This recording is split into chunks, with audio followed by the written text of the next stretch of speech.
자, 우리가 스케치업 혹은 모델링을 왜 할까요? 렌더링 뽑으려고? 근데 보통 다들 그렇게 쓰죠. 혹은 마감하려고. 그냥 단순히 그 덩어리가 필요해서. 근데 저는 좀 그렇게 안 보셨으면 좋겠어요. 이 모델링을 우리가 하는 이유는 그냥 건축 설계하기 위해서요. 스타일로 가시면 일단 아키텍처럴 디자인이라고 돼 있을 거예요. 디자인 스타일. 요게 우리가 건축 밀리미터 요 켰을 때 기본 스타일로 지정되어 있는 애고요. 얘네는 뭐 선, 면, 그리고 하늘 색깔 이런 것들이 다 지정이 되어 있어요. 그럼 우리가 나한테 맞출 수 있도록 에디팅을 좀 해야겠죠? 그 에디팅을 하실 때는 옆에 셀렉트 옆에 가보시면은 에디트라고 있을 거예요. 요 에디트로 한번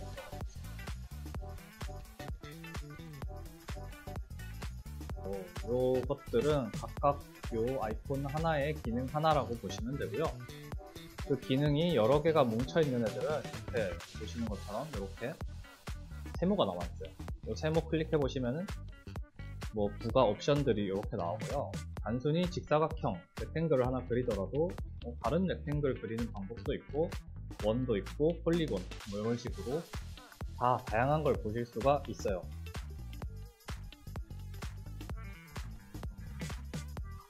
자, 아까 우리 트레이에 대해서 이 메뉴의 요소 정보 그리고 스타일 정도만 보고 갔잖아요. 네, 상세하게 좀 설명을 드릴게요. 당장의 매테리얼, 다들 친숙하게 이제 쓰셔야 될 단어인데요. 재질이라는 단어죠. 우리가 건축하면서 이 매테리얼에 되게 민감하게 반응을 하는 게 전 좋다고 생각을 해요. 근데 가끔 가보면은 어디 그 졸업 설계인데도 불구하고 허여멀건하게 그냥 스티로폼 깎아놓은 것처럼 수시도가 걸려있는 경우들이 많더라고요. 그래서 그 학생한테 물어보면은 아 그건 아닌데 제가 재료를 잘 몰라서 그냥 흰색으로 해놨다 이런 경우들이 대부분이에요. 근데 우리 그냥 흰색 박스 건물인 경우가 거의 없잖아요. 의도한 게 아닙니다. 뭐든지 다 재료가 있다고요. 레이어 이 레이어가 되게 중요하거든요. 우리 캐드 할 때 이 레이어 관리에 대해서 굉장히 뒤에 못이 박히도록 됐잖아요. 근데 스케치업은 왜 다 레이어 0번에다가 제가 때려박아서 쓰는지 모르겠어요. 이 레이어를 잘 구획을 해두시면은 여러분들이 되게 많은 쓸모를 가지실 수가 있거든요. 특히 이 레이어 껐다 켰다 하는 기능들 때문에. 그리고 스케치업 레이어는 굉장히 좀 어려운 편이에요. 관리하기도 좀 어렵고 사용하기도 좀 어렵고 하기 때문에 이 레이어는 항상 좀 머릿속에 넣어 두시고 쓰셨으면 좋겠어요.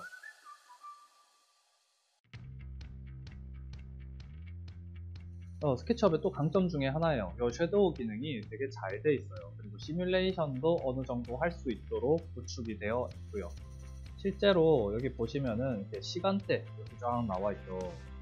우리나라는 뭐 어쩌고 시간대가 있잖아요. 그럼 우리나라의 시간대를 지정을 해 놓으시면은 대강 그때의 해 고도 그리고 해 깊이 이런 것들을 시뮬레이션을 할 수가 있다 라는 거거든요.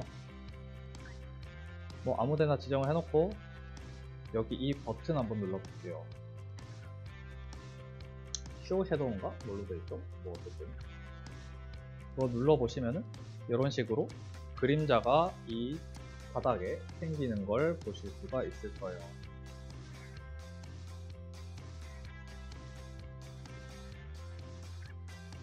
그리고 밑으로 내려오시면 씬 보이죠? 장면. 이 씬은 말 그대로 씬이에요. 그 장면, 저장을 해 놓는 거거든요. 내가 나중에도 보고 싶은 그 장면을 아예 저장을 하는 거라고 보시면 돼요.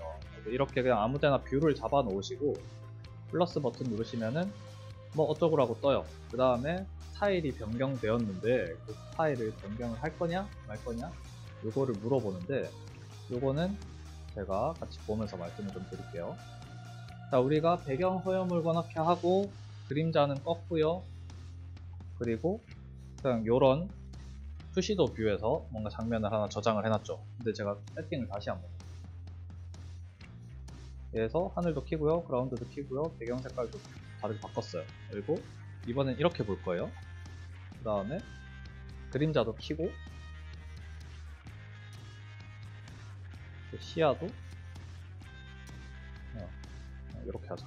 이렇게 갔어요. 그 다음에 씬을 하나 더 저장을 할게요. 저장을 하고 나면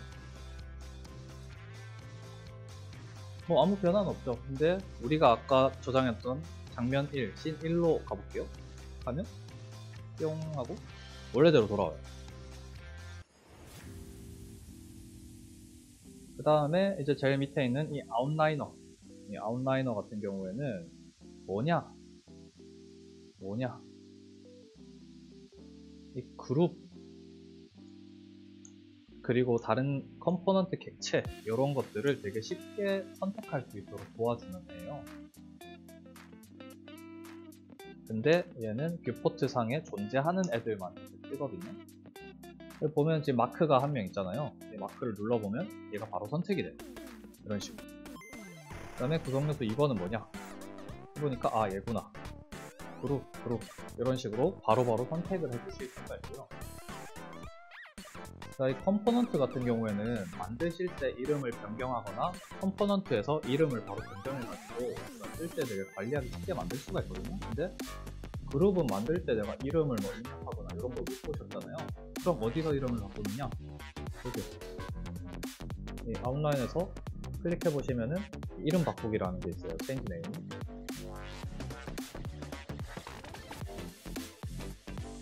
제가 실습 과제를 하나 내드리는데, 자, 400 기둥을 가진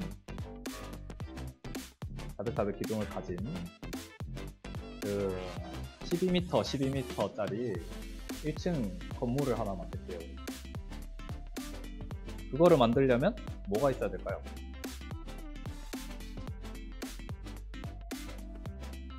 마지막으로 볼 애가 단면 도구예요. 섹션 플레인이라는 도구고 스케치업에서 제가 제일 좋아하는 기능 중에 하나예요. 얘는 여러분들이 많이 쓰셨으면 좋겠어요. 어디 있냐? 도구, 툴 가보시면은 섹션 플레인이라고 있어요. 한글은 그냥 단면. 이 섹션 플레인이라는 애는 뭐냐? 말 그대로 진짜 단면 끊어주는 기계 같은 거예요. 그 스케치업은 하이드가 조금 모호한 개념으로 적용이 되거든요. 하이드도 마찬가지로 그룹 안에 있는 거, 밖에 있는 거 이렇게 따로 해서 적용이 돼요. 여기 안에 그룹 안에 있는 그 하나를 숨겼어요. 하이드를 했어요. 하이드를 하고 밖에 나와가지고 에디트에 가시면은 숨기기 취소라는 애가 있는데 여기에서 모두 하시면은 켜지는 경우가 있고 안 켜지는 경우가 있거든요.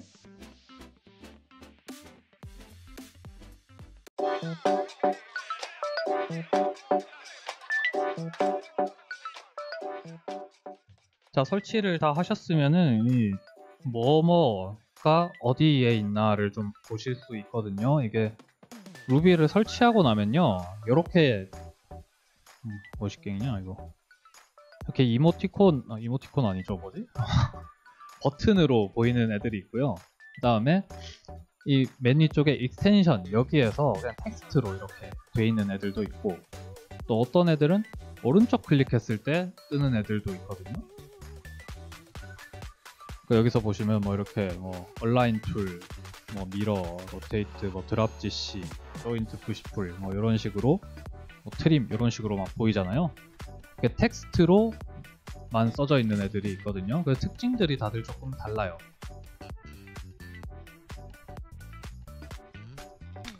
이 더블라인이라는 애는 뭐 하는 애일까? 우리 한번 볼게요. 뭐 하는 애일 것 같아요? 더블라인이에요. 말 그대로. 그냥 벽 쉽게 그려주는 애라고 보시면 돼요. 자, 한번 보시겠습니다. 짠, 짠. 그냥 이런 애예요. 말 그대로 정말 더블라인을 그려주는 애고요. 얘는 일단 지금 버튼이 4개잖아요. 버튼이 4개인데 제가 지금 버튼 하나만 썼죠. 이 기본으로 이 더블라인이라는 루비를 구성하는 요소 중에 하나는 내가 경로를 지정을 하면은 거기 따라서 벽을 그려주는 거. 그게 1번. 2번은 이미 그려져 있는 선에 내가 입력한 치수대로 오브젝트를 그려주는 거.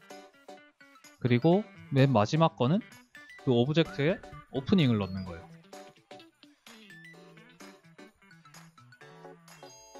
이 맨 끝에 네 번째 버튼은 뭘까? 더블라인 오프닝즈라는 건데요. 이 오프닝즈는 말 그대로 구멍 뚫어주는 애요.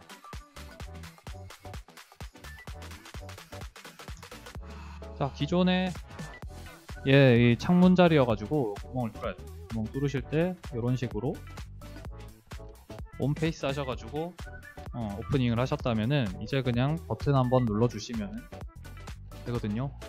굉장히 편하게 하실 수 있을 겁니다.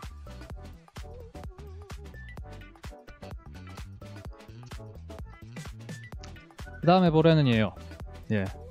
뭐 많죠. 100 미툴이라는 애고, 얘는 워낙에 유명해가지고 써보신 분도 있을 거고 처음 보는 분도 있을 거예요. 얘는 뭐 하는 애냐면 건축가들이 매번 노가다 하던 요소들을 되게 많이 줄여주는 애라고 보시면 돼요. 가장 대표적인 게 계단 만들어주는 거, 문틀 만들어주는 거, 창틀 만들어주는 거, 판넬 만들어주는 거, 뭐 이런 거라고 보시면 되고, 저는 엄청 좋아하는 기능 중 하나가 루버 알아서 만들어주는 기능이거든요. 그리고 제일 편한 건요, 얘가 사용법이 너무 간단해요. 이렇게 아이콘 있죠? 아이콘 보시면은 일단 뭔지 대강 감이 오고, 이거 스테어케이스 뭐 어쩌고 계단이겠네 하고 보시면 되거든요. 눌러보면 빌드 스테어케이스, 그 다음에 플라이트 1번, 플라이트 2번 해서 막 EF 이렇게 나와 있죠. 그러면 이 EF가 뭔지 보면 돼요. 아, 계단 개수 한쪽 계단이 10개, 한쪽 계단이 10개 이렇게 돼 있구나. 그리고 위에 밀리미터 단위로 되어 있는 애들을 클릭해 보면은 어이구, 세부 치수를 쓸 수 있게 돼 있어요.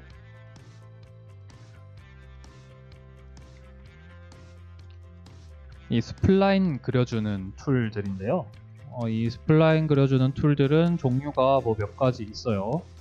이 커브로프트는 스플라인을 이용해서 면을 그리는 기능이고요. 이 비제트 툴바 같은 경우에는 정말 그냥 스플라인을 그려주는 툴. 그리고 그 스플라인을 그려가지고 활용하는 게 얘네들이요. 이 커브로프트랑 이 푸시라인이라는 애거든요. 얘네들을 한번 살펴보도록 하겠습니다. 이 비제트 툴바는요, 그 캐드에서 스플라인 써봤어요 혹시? 폴리라인, 폴리라인, 스플라인 뭐 이렇게 종류가 몇 가지 라인도 각각 나눠져 있는데, 폴리라인은 그냥 선들을 이렇게 이어가지고 만드는 라인이잖아요. 근데 스플라인은 그 점이랑 점 사이를 가상으로 이어가지고 선을 그리는 개념이라고 보시면 돼요.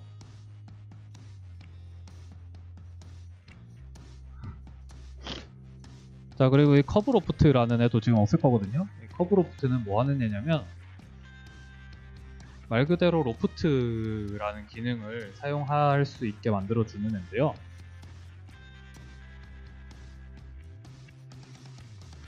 자, 아까 제가 세 가지 방법이 있다고 말씀드렸잖아요.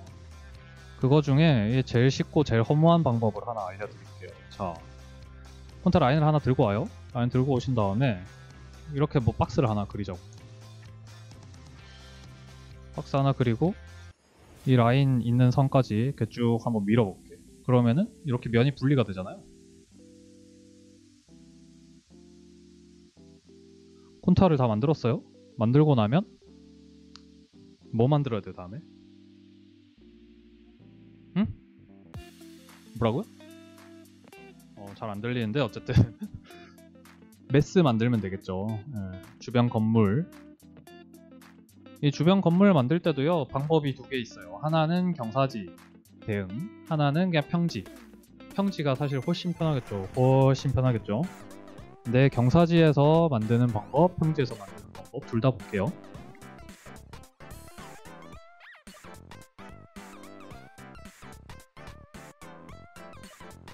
근데 이것만 기억해 두시면 돼요. 딴 건 다 필요 없고, 저 순서만 잘 기억하시면 돼요. 순서 다 필요 없고. 순서 어떻게 돼요? 캐드에서 선 정리해서 가져와요. 그거 가지고 면 만들어요. 만든 면을 덩어리로 만들죠. 덩어리로 만들고 그거를 썰어요. 썰어냈어요. 그 다음에는 도로를 입혀요. 도로 입힌 다음에 메스 모델링 해요. 메스 모델링 한 걸 넣어요. 끝!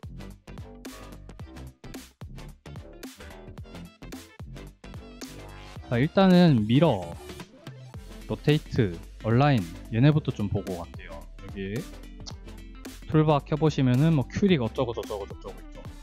이 중에서 뭐 일단은 미러, 얼라인, 그 다음에 로테이트 얘네랑 랭스 스냅핑 보이시는 분?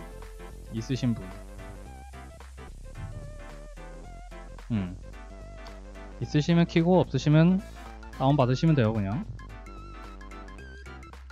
자, 얘네들부터 좀 볼게요. 얘네들이 정말 기본 기능인데 스케치업에서 제대로 활용을 못하다 보니까 아마 빡쳐서 만들었을 것 같아요, 내 생각에.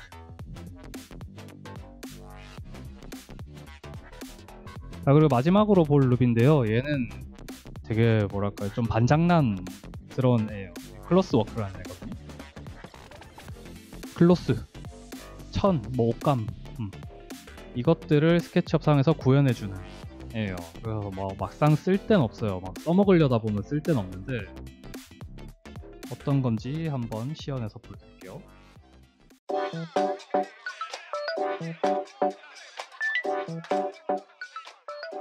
예전에는 건축을 되게 그냥 개별 건물 혹은 조형에 집중을 많이 했거든요. 사회 전반적으로. 근데 한 2012년, 2013년부터 도시재생, 도시건축이라는 단어들이 계속 나오기 시작했단 말이죠. 그 사회 분위기랑 맞붙여가지고 스튜디오에 그런 주제가 되게 많아졌고, 도시재생 혹은 뭐 공동 뭐 어쩌고 공동성 이런 주제가 되게 많아졌고요. 그걸 표현하기 위해서 한눈에 이 도시랑 내 건축이랑 어떻게 연계가 되고 있는지 보여주는 표현들이 막 나오기 시작한 거죠. 제일 처음에 나왔던 게 13년도 그 홍대 졸업설계 때 나왔었거든요. 그 다음부터는 이제 전국에 쫙 퍼져가지고 모두가 사용하는 흔한 표현이 됐는데, 중요한 거는 다들 그냥 예뻐서 그래요. 예뻐서 그냥 선배가 하는데 저거 선도 그냥 깔끔하고 많아갖고, 그리고 일단 그리기 쉬워 보인다, 접근이 되게 쉬워 보인다 라고 생각해서 그리다 보니 예쁘지도 않고요, 표현도 안 되고요, 메시지도 없고요. 진짜 제일 중요한 건 그래서 아까도 말씀드렸지만 저는 관찰을 좀 많이 하셨으면 좋겠다라고 계속 말씀을 드리잖아요. 그 관찰은 실내 공간을 관찰하는 것도 있고요, 외부 내가 살고 있는 도시를 관찰하는 방법도 있고요, 그리고 뭐 63빌딩을 올라가가지고 전망대에서 도시 전체를 관찰하는 방법도 있겠죠. 잠실타워 그 전망대 한번 올라가봤어요. 가봤어요? 보면 되게 그 건물들 미니어처 같잖아요. 막 지나가는 차들 장난감 같고 그렇다고. 그런 시점에서 보면은 그 서울이라는 도시가 좀 다른 느낌으로 보여요. 내가 사람 시점에서 볼 때랑. 아, 저기는 완전 낙후된 동네네. 근데 집값 찾아보니까 30억. 아, 저기는 전봇대가 있네? 아, 완전 후진 동네구나. 아직 개발이 안 된 동네구나. 강남을 다시 보니까 도시 블럭이 생각보다 내가 생각했던 것보다 더 크네. 생각했던 것보다 높은 빌딩이 별로 없네. 오히려 더 자글자글하고 낮은 건물들 위주네. 이런 식으로 도시를 관찰하는 방법들이 이제 현실에서 계속 이루어질 거거든요. 이 스케치업이라는 툴은 이 선을 어떻게 다루느냐의 싸움이에요. 선, 라인, 엣지. 이 선을 꺼버리면은 스케치업도 다른 툴들과 별반 다르지 않게 그냥 밍숭맹숭한 이미지가 되거든요. 어떻게 되느냐, 이 화면이 우리가 알고 있는 그냥 스케치업 화면이잖아요. 근데 선 딱 꺼버리잖아요. 이렇게 바뀌어요.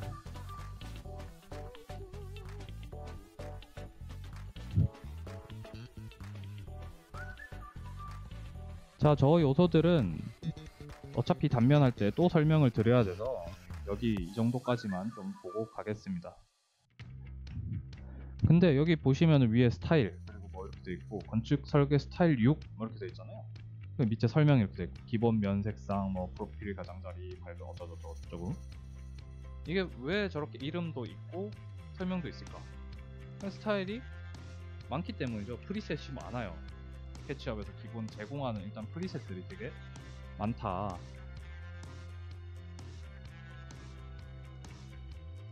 카메라 뷰. 카메라 뷰에 대해서 몇 가지 보고 갈게요. 카메라 가보시면은 뷰가 세 가지가 있어요. 하나는 패러렐 프로젝션, 하나는 퍼스펙티브, 그리고 또 하나는 투포인트 퍼스펙티브. 이렇게 해서 세 가지가 있는데, 패러렐 프로젝션 이건 언제 쓸까요?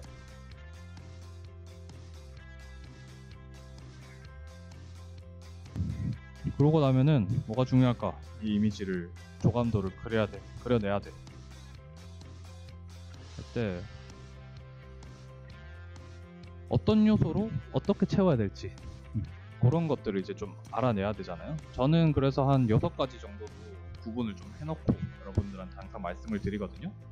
근데 그 중에서 제일 중요한 건 저는 1번, 2번인 것 같아요. 그리고 4번.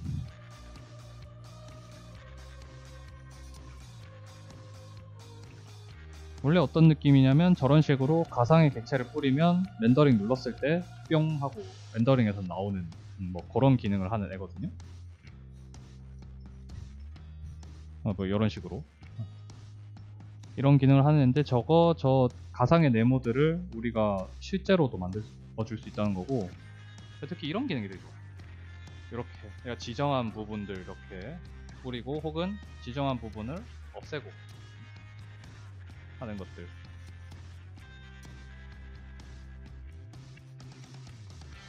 제가 작업 소스들을 여러분들한테 준비를 좀 해서 드렸어요. 뭐 열어보신 분도 있고 아니신 분들도 있을 거예요. 제가 그냥 평소에 쓰던 것 중에 뭐 지금 버전은 아니고 좀 컷아웃해서 옛날에 쓰던 버전들을 드린 거거든요. 사람, 나무, 그 교통체계. 교통체계는 뭐냐? 근데 자꾸 그 뇌정지가 와가지고 그 단어가 자꾸 생각이 안 나. 표지판, 그리고 뭐 신호등, 이런 것들 한국에서 쓰는 것들 제가 모아놨어요. 외국 것들도 되게 많지만 한국에서 쓰는 것들을 모아놓은 거라서 이렇게 보시면 되고요. 사람 같은 경우에는 뭐 이래요. 뭐 이런 실루엣 허여멀건한 사람, 까만 사람, 색칠돼 있는 사람, 아니면 디테일한데 색칠은 안 돼 있는 사람, 이런 식으로 좀 구분을 해서 준비를 해놨거든요.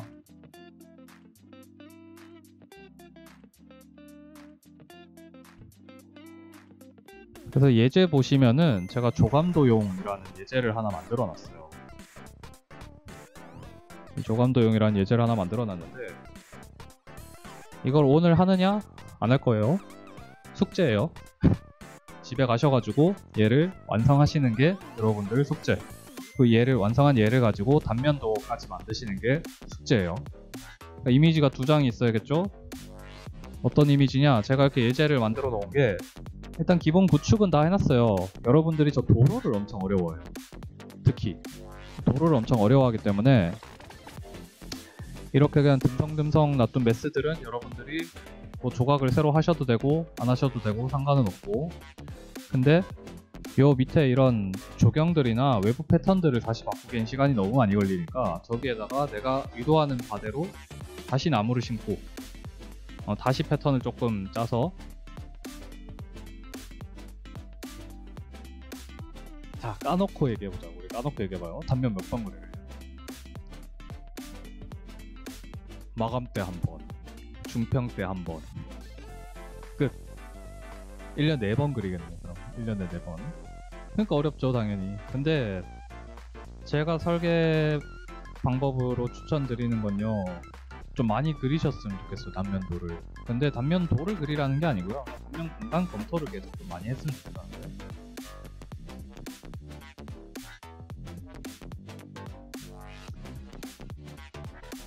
자, 우리 이 도구 모음 잠깐 가볼게요. 도구 모음 잠깐 가시면은 이 레이어 판넬이라는 애가 있을 거예요. 이 레이어 판넬이라는 애의 역할은 우리가 기존에 되게 쓰기 어려웠던 레이어 창을 되게 쉽게 쓸 수 있도록 전환시켜주는 애라고 보시면